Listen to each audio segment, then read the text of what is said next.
This is iFIBER 1 News. Here are today's top stories. The annual point-in-time homeless count in January showed less homeless individuals in Grant County.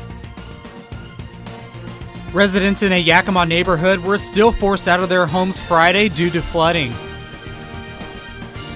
A woman who survived an attack at a Washington Park bathroom credits her self-defense class.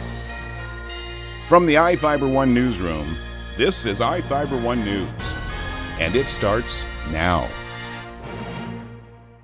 The annual point-in-time homeless count in January showed less homeless individuals in Grant County. More than a dozen field count volunteers went throughout the county January 26th for the annual count held by the Grant County Homeless Task Force. A total of 110 unsheltered people were counted living in vehicles, RVs, abandoned buildings, in homes without utilities, or outdoors. That number is down from the 135 people in 2016 and 131 in 2015. This year's count also showed 29 people in emergency shelters, transitional housing, or using motel vouchers for living arrangements. The point-in-time homeless count was held in conjunction with Project Homeless Connect events in Moses Lake, Quincy, and Mattawa. In Moses Lake, fewer people attended the event, but more people utilized the community agency services available.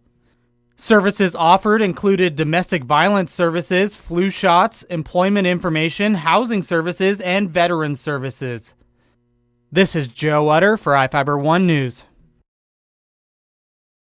Nick Crastens has lived in the Aspen Village gated community for only 5 months and says he would have never imagined waking up to a flooded home. Most of the neighborhood is a little shaken up by it. It's tough as you see water coming toward your door and it doesn't seem to be slowing down. Crastens was one of several residents evacuated Thursday morning because of rushing water. Officials say the water is from neighboring Willow Lake and Lake Aspen and overflow in Cowiche Creek, prompting other bodies of water to spill out into homes. Hopefully a lot of houses can be spared. I know that a few have got some pretty serious damage and it's really sad. For now, it's unsure when odd dozen residents can return home. City leaders working on a plan to prevent more water from rising across town, but warning residents that it could only get worse. Until the water starts to recede, be ready to evacuate in case you get that evacuation notice. As for Crastens, he's worried about the extent of the damage to his home and looking forward for this to be over. Hopefully when we come back, things will be okay. Holding me down. Battered and bruised, but not broken. I'm processing all of it. I'm really grateful that I survived. This is what Kelly Herron looked like immediately after one of the scariest moments of her life.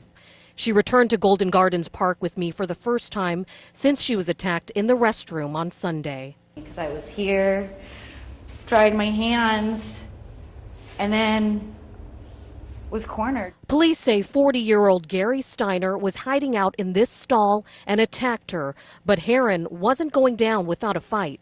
We're down on the ground. This is where I was clawing his face and screaming at him. They wrestled. She rolled into the next stall where she jammed the door shut with her leg. I thought once I got under here, I would be safe.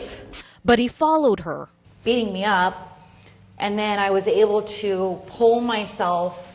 I was on my back and I pulled myself out this way.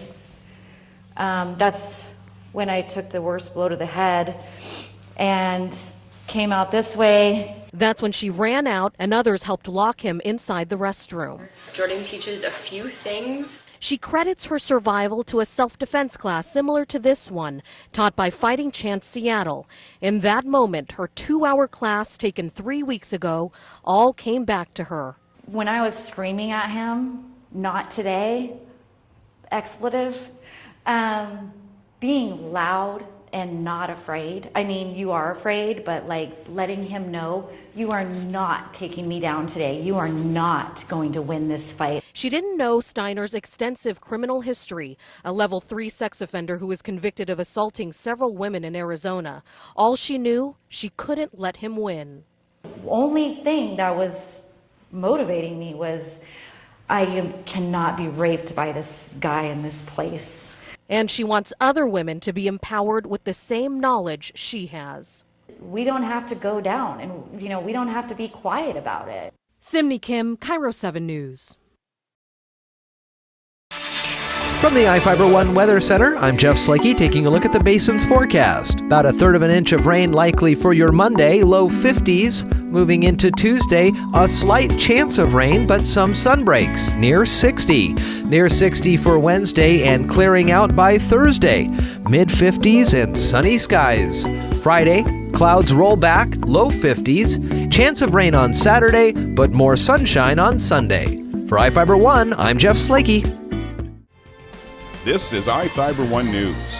For more information on these stories and other news, visit us online at iFiber1.com or check us out on Facebook.